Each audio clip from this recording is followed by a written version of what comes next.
here, you would have understood something like Rakan to give them backline access, right? But they're not going to be going that way. They're just going to go for Lucian Braum. I feel like if you were going Braum, why not just have taken it earlier, right? It's not like Braum is picked for support counter-pick reasons. They just go Lucian Braum after all. We're going to jump into game number 1, guys. Let's see how it all goes down now.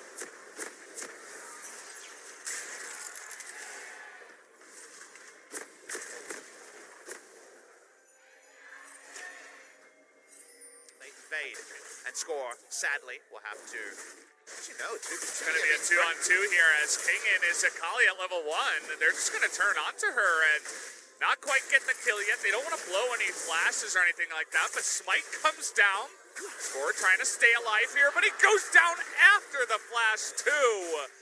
As that 2v2 did not go to plan for KT, but allows you to relentlessly pursue people and be everywhere, which is exactly what we're seeing from Jarvan in this game. In fact, he's back on the red bus one, but here's KT. 3-on-3, but the smite comes in as Score is going to get the knockup, but it's aftershock Galio, but Lissandra able to get it first, but low on mana. They're trying to turn onto King in here, and the big one is going to shut him down. The 3-man catalyst here from the side of Hollow, and there it is.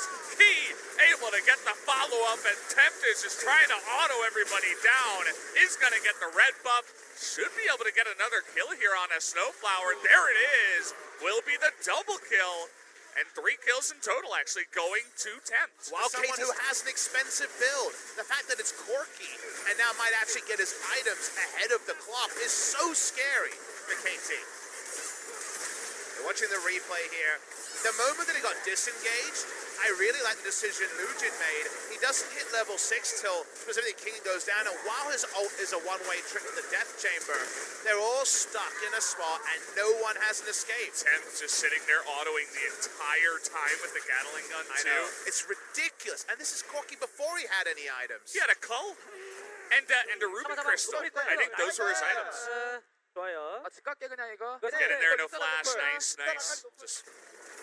It's, you know, it's the big one already, and he's having a lot of fun there. Moojin, once again, keeping up that relentless hunting of all the objectives and kills, picks up a Cloud Drain. Can be really oppressive to deal with. And there's even a counterpoint analysis, because what did we say about KT's first round? Damn, these champions are strong at one item.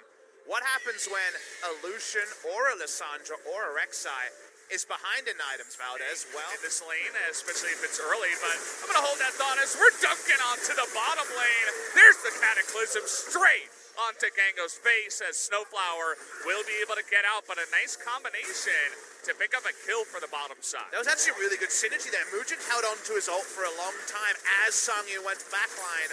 Very well executed. Remember, it is Warrior Jarvan, not so much Cinderhawk Jarvan recently, and that might hurt them later, but it means they're more able to fight earlier at this point. Been picked up with the blue buff he's about to get, so fantastic timing here for Hama to just take it and go. But this is not contestable by KT. They might try. It is insane to suggest this. We'll watch how that plays out, though. Score's trying something. Look at BDD trying to do anything to Tempt right now. There will be a time where if he takes the wrong path, the equation can change for KT Rolster. And that definitely is the kind of way for KT to get back in this game. Take a wonky fight and somehow assassinate Corki and just remove so much. Can they actually take the fight if Humble Life choose to bring it on? Corki really fast on the minimap, can already tell he's got that package. Here he comes. Gonna begin to pick him out, and oh, it's gonna be stolen by Moojin as the stopwatch will come in. BDD just gonna survive with the aftershock, but Rek'Sai has to ult to survive, but already 2 have gone down as Sangyu has all the room in the world. And just look at Tempt alongside Sangyu just chomping him down. Triple kill. Gonna go the way of Kaisa. KT can talk the talk, but they can't walk the walk, Valdez. They're not strong enough. They can't fight Humble Life at these items. And it's past 20 minutes. Hello, Baron. Meet Corki. You won't like him. Well, they do a lot of damage. The 2 of them, Tempt and Sangyu, they have been able to get their items. Not enough pressure in the bottom lane even, so Sangyun's in a good spot. Picks up 3 kills in that last fight. Moojin actually enters this really late, but he has stasis, and that's important. He can walk up, his smite goes in true, applies the stasis, and then consider that if Harley can't actually walk past, the threats on the side of Humble Life, and that means no one's near 10. So guess what he does? He kills people while Kaisa can flash in aggressively to clean up as well. Humble Life have good mobility in the fights. KT's time has come and gone. Maybe that's actually more of a proclamation. They want to be playing LCK as much as possible.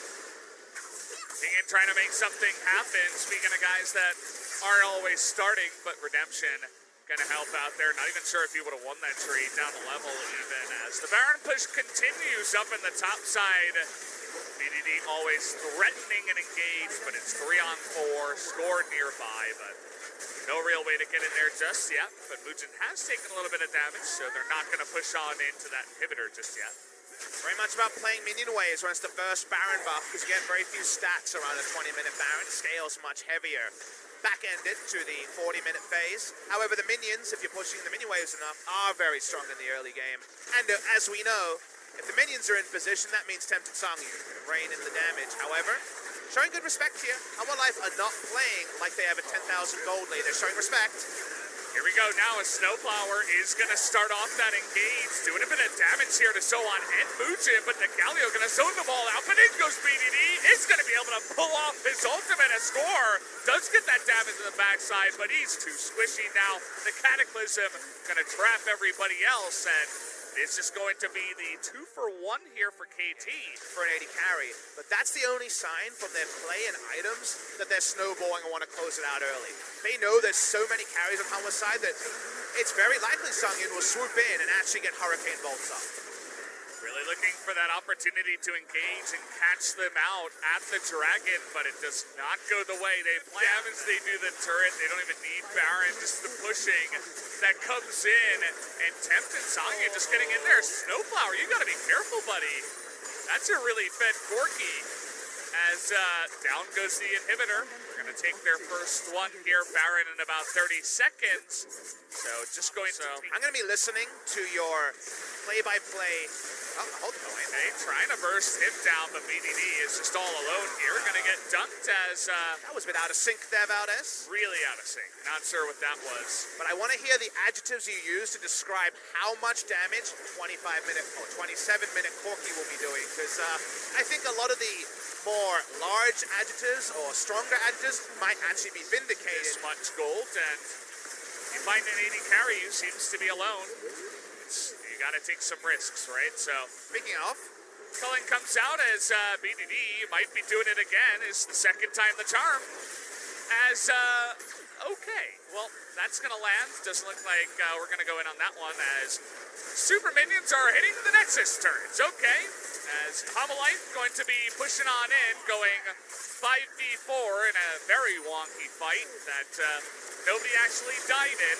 They still do have Baron, though, for 2.5 minutes, so the push does continue. And, well, that's the big one, straight to the face. You also have the Jace, as just from the poke damage, from this far ahead, Humble Life going to discourage KT quite a lot. Oh! As, what even happened to him? Where did he go? Okay, well, we do have the engage follow-up, as... they are going to get the stun here onto Sohan. Kingen just trying to survive in the backside. But he's got a stopwatch and a dream at this point.